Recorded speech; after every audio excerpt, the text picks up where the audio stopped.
महात्मा जी बड़े दयालु थे। जिस देवता ने दर्शन दिया उससे कहा कि महाराज मेरे को तो ये वरदान दो, जो मेरे पास आए उसका रोग दूर हो जाए, उसका कष्ट दूर हो जाए। देवता ने कहा बाबा जी तुम्हें संसारी लोगों का ज्ञान नहीं है,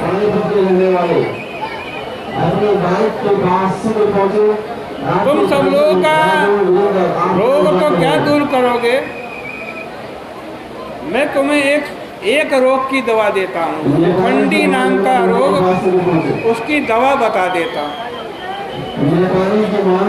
और देवता ने उन महात्मा जी को बतलाया कि तुम्हारे खून की एक बूंद जिसके नाक में पड़ जाएगी उसका सुखंडी नाम का रोग दूर हो जाएगा।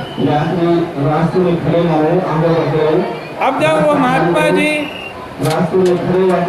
हिमालय से नीचे उतरे, गांव के लोगों को मालूम हुआ कि उनके रक्त की एक बूंद से सुखंडी रोग दूर हो जाएगा। अपने सामान की स्वयं सुरक्षा करें। तब पहले तो 10-5 लोगों के गांव के लोग उनके पास आए और अपने सुखंडी रोग से पीड़ित बालक को लेकर के आए। बाद में ऐसा हल्ला मचा कि लोग 100-100, 200-200, 1000-1000 बालक को लेकर के उनके पास आने लगे। अब बाबा जी घबराए और मना करने लगे कि भाई मेरे शरीर का सारा खून सूख जाएगा, मेरे शरीर में इतना खून नहीं है। लेकिन लोग कहाँ माने। उन्होंने बाबा जी को एक पेड़ से बांध दिया और सुई से जगह जगह छेद करके उनका खून निकालने लगे। इस प्रकार लोगों ने बाबा जी को निचोड़ करके उनके खून से अपने अपने बच्चों के सुखंडी रोग दूर कर लिए, लेकिन महात्मा जी मर गए।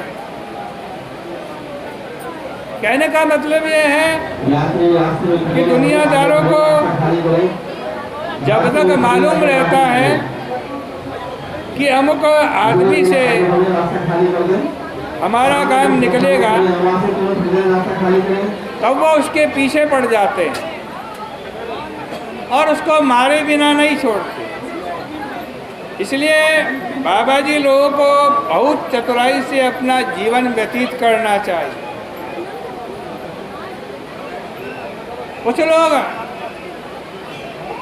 एक संत को जबरदस्ती पकड़ करके अदालत में ले गए और कहा कि भाई तुम हमारे मुकदमे की गवाही देना।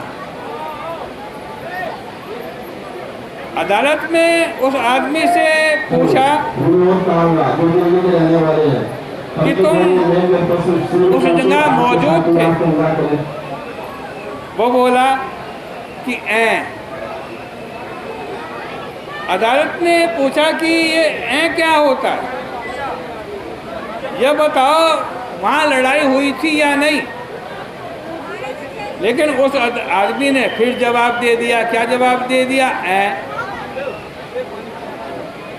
अब अदालत ने कहा कि ये तो भाई बहरा है, इसकी अकल ठीक नहीं है। और वह आदमी गवाही देने से बच गए। इसलिए जो भरत जी थे वो अपने को जड़, अंध, बधिर, मूक के समान दिखाने लगे। पिता ने उनकी हालत देखी, उनको देखकर उनको सुसंस्कृत और सुशिक्षित करने का प्रयास करने लगे। परंतु बहुत अच्छी शिक्षा व्यवस्था करने पर भी भरत जी ने गायत्री मंत्र भी याद करके नहीं सुनाया। कुछ दिनों बाद भरत जी के पिता का देहांत हो गया।